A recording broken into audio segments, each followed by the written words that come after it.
Hello अस्सलाम वालेकुम dear student, कैसे हो? ठीक ठाक हो? मेरे खैरियत से होंगे। आप देख रहे हो मेरा यूट्यूब चैनल और मैं हूं सर फरहाद। आज हम एक छोटा सा टॉपिक पढ़ेंगे और वो टॉपिक है electron mobility. What is electron mobility? Electron mobility किसे कहते हैं? इलेक्ट्रॉन मोबिलिटी की डिफिनीशन है कि the drift speed gain by the free electron, the drift speed gained by the free electrons inside the conductor per unit applied electric field. Per unit applied of electric field is called electron mobility. Electron mobility कैसे कहते हैं? The drift speed gained by the free electrons inside the conductor per unit applied electric field is called electron mobility.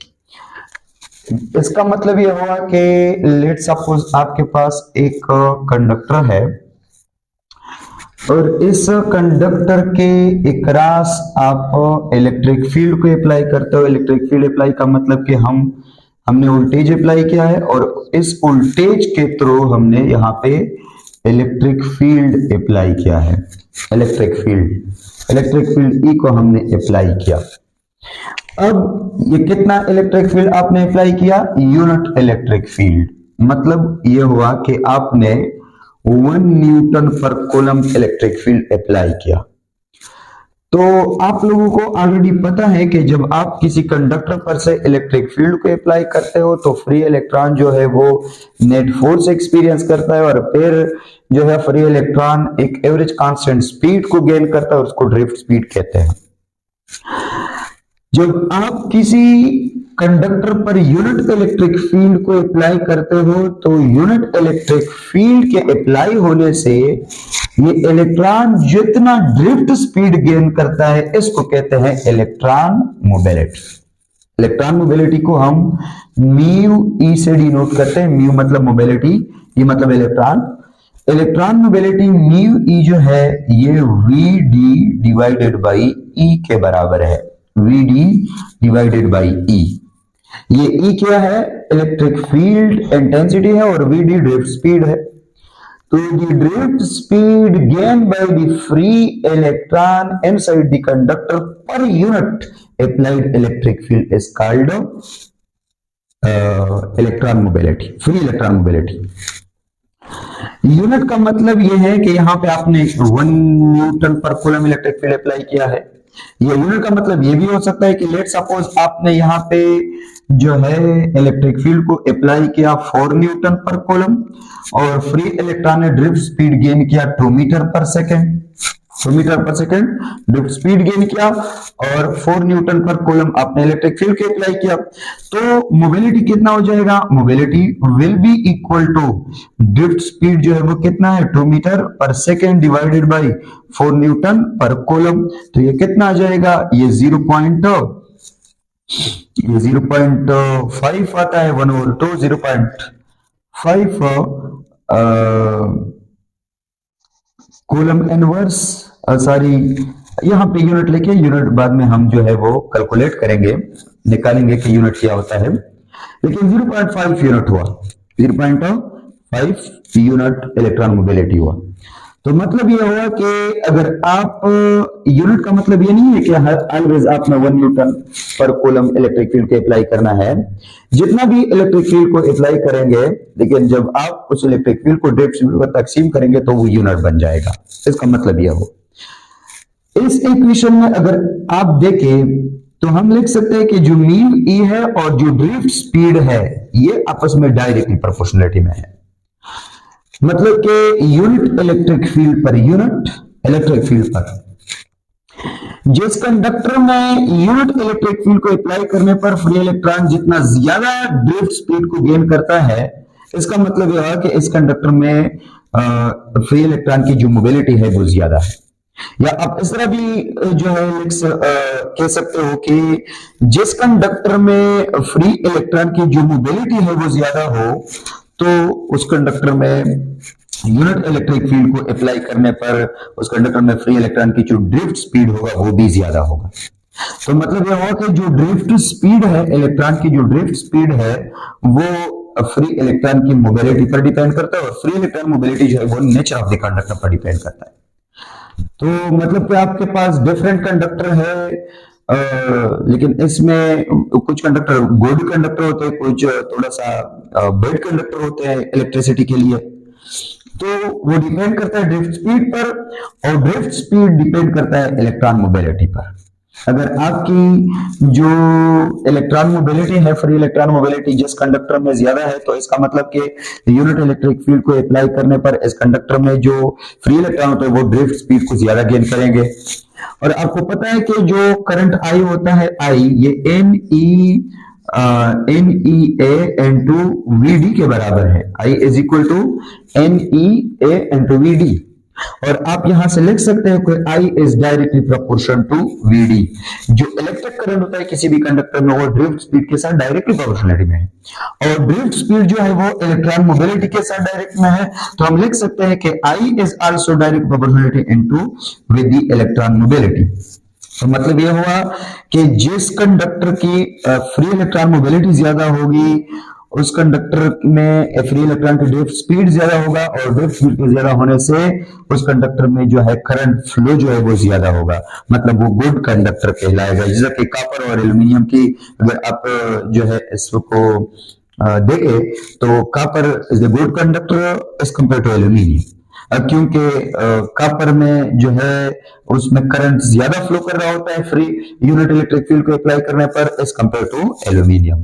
तो इस तरह जो electron mobility है mu E, this is equal to V D divided by E हो जाएगा, और यहाँ पे वी डी ड्रिफ्ट स्पीड है और ई इलेक्ट्रिक फील्ड है। तो इलेक्ट्रॉन जो ड्रिफ्ट स्पीड गेन करता है by applying unit electric field to the electron is called mobility of the electron. और इसके अलावा अगर आप यहाँ पे देखें यूनिट को कैलकुलेट करने से पहले, यूनिट को निकालने से पहले mu E is equal to V D divided by E, अगर आप ये देखें तो यहां पे हम लिख सकते हैं कि mu E is equal to V D multiply by 1 over E, V D multiplied by 1 over E लिख सकते हैं। और यहाँ पे आप लोगों को ऑलरेडी पता है कि जो वी डी है, V D this is equal to, यहाँ पे हमने लिखा था कि M A this is equal to E N to E, और यहाँ पे या इस तरह लिखे कि A is equal to E divided by M, और यहाँ पे आपके पास जो वी डी है ये बराबर हो जाएगा E relaxation time tau divided by M. तो अगर हम वी डी की वैल्यू को पुट करते हैं तो इलेक्ट्रॉन मोबिलिटी जो है mu E this will be equal to E capital E tau divided by M multiplied by 1 over E हो जाएगा, मल्टीप्लाइड बाई 1 ओवर ई। इस तरह ई और ई जो है डिवाइड हो जाएंगे तो इलेक्ट्रॉन मोबिलिटी जो है ये ई टाउ डिवाइडेड बाई एम के बराबर हो जाएगा। This is electron mobility. और यहाँ पे ई कांस्टेंट एम कांस्टेंट, तो हम लिख सकते हैं कि electron mobility and relaxation time tau this are direct proportionality, these are in direct proportionality. और यहाँ पे आप फिर से कह सकते हो कि जिस कंडक्टर में फ्री इलेक्ट्रॉन के लिए रिलैक्सेशन टाइम ज्यादा मिलेगा, मतलब वहां पे मोबिलिटी जो है वो ज्यादा होगी। रिलैक्सेशन टाइम क्या होता है? जब इलेक्ट्रॉन एक एटम से लेकर दूसरे एटम तक जाने में जो टाइम लेता है, मतलब कि दो कोलिजन के दरमियान जो टाइम होता है उसको रिलैक्सेशन टाइम कहते हैं। अगर दो कोलिजन के दरमियान रिलैक्सेशन टाइम ज्यादा है तो मतलब कि इलेक्ट्रॉन जो है वो उतना ज्यादा एक्सेलरेट होगा, और जितना ज्यादा इलेक्ट्रॉन एक्सेलरेट होता है उतना ही ज्यादा इलेक्ट्रॉन ड्रिफ्ट स्पीड को गेन करेगा। अगर ड्रिफ्ट स्पीड ज्यादा गेन करता है तो मतलब कि इलेक्ट्रॉन मोबिलिटी जो है वो ज्यादा है। तो electron mobility actual relaxation time पर डिपेंड करता है, और रिलैक्सेशन टाइम जो है वो नेचर और टेम्परेचर पर डिपेंड करता है। अगर आप किसी भी कंडक्टर की टेम्परेचर को इंक्रीज करते हो तो टेम्परेचर को इंक्रीज करने से लेटेस्ट एटम जो होता है उसकी वाइब्रेशन और जो एम्पलीट्यूड होता है वो एम्पलीट्यूड बढ़ेगा और एम्पलीट्यूड के बढ़ने से कोलिजन रेट बढ़ जाएगा। तो इस तरह कोलिजन रेट के बढ़ जाने से रिलैक्सेशन टाइम कम हो जाएगा और रिलैक्सेशन टाइम के कम होने से आपके पास जो इलेक्ट्रॉन मोबिलिटी है वो भी कम हो जाएगा। और दूसरा नेचर पर डिपेंड करता है। कुछ कंडक्टर ऐसे होते हैं जिसमें रिलैक्सेशन टाइम ज्यादा होता है तो इंटरनल स्ट्रक्चर पर डिपेंड करता है, तो उसके में मोबिलिटी जो है रेट स्पीड ज्यादा गेन करेगा, रिलैक्सेशन टाइम ज्यादा है, मोबिलिटी ऑफ फ्री इलेक्ट्रॉन ज्यादा है एंड वाइस वर्सा। तो ये इक्वेशन है mobility of free electron V dy by E और ये भी इक्वेशन है mobility of free electron E tau divided by m। अब अगर आप यहाँ पे एक इंपॉर्टेंट रिलेशन को हम यहाँ पे देखें, relation between resistivity and electron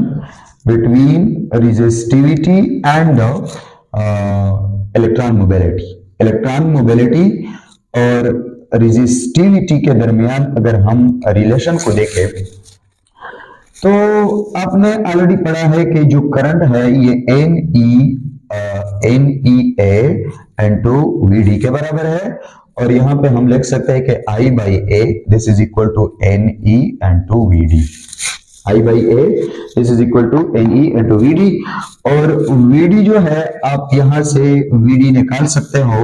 हम लिख सकते हैं कि I by A this is equal to NE और VD जो है ये क्रॉस करने से आपके पास म्यू E इनटू E बन जाएगा। VD की जगह म्यू E इनटू E लिख सकते हो। तो अगर यहां पे आप लिखते हैं तो ये जो I बाई A है, I बाई A ये कहलाता है करंट डेंसिटी। तो करंट डेंसिटी J के बराबर है तो J will be equal to NE mu E into E. J is equal to I by A is the current density and this J is equal to N, current density is denoted by J and J is equal to NE mu E by E। और यहाँ पे J जो है J current density ये किसके बराबर होता है, ये सिग्मा ई के बराबर होता है। करंट डेंसिटी की एक इक्वेशन है सिग्मा ई और सिग्मा जो है दिस इज दी कंडक्टिविटी, ये कंडक्टिविटी है और ई इज इलेक्ट्रिक फील्ड। अगर जे की जगह हम सिग्मा ई को यहाँ पे पुट करते हैं तो sigma E will be equal to N E mu E into E. E और ई जो है डिवाइड हो जाएंगे तो sigma will be equal to N E into mu E. और यहाँ पे जो म्यू ई है, mu E this is equal to sigma divided by N E. और यहाँ पे अगर आप फिर से देखें हम लिख सकते हैं कि जो इलेक्ट्रॉन मोबिलिटी है म्यू ई ये सिग्मा के साथ क्या है, सिग्मा के साथ डायरेक्ट है, मतलब कंडक्टिविटी के साथ डायरेक्ट। मतलब जिस कंडक्टर की कंडक्टिविटी ज्यादा है इसका मतलब कि फ्री इलेक्ट्रॉन मोबिलिटी ज्यादा है। तो फ्री इलेक्ट्रॉन मोबिलिटी या आप इस तरह कह सकते हैं अगर फ्री इलेक्ट्रॉन मोबिलिटी ज्यादा है तो इसका मतलब ये होगा कि कंडक्टिविटी ज्यादा है, करंट ज्यादा होगा। और अगर आपने ये भी पढ़ा है कि sigma is the reciprocal, conductivity and resistivity are reciprocal to each other. Resistivity और कंडक्टिविटी रेसिप्रोकल में है।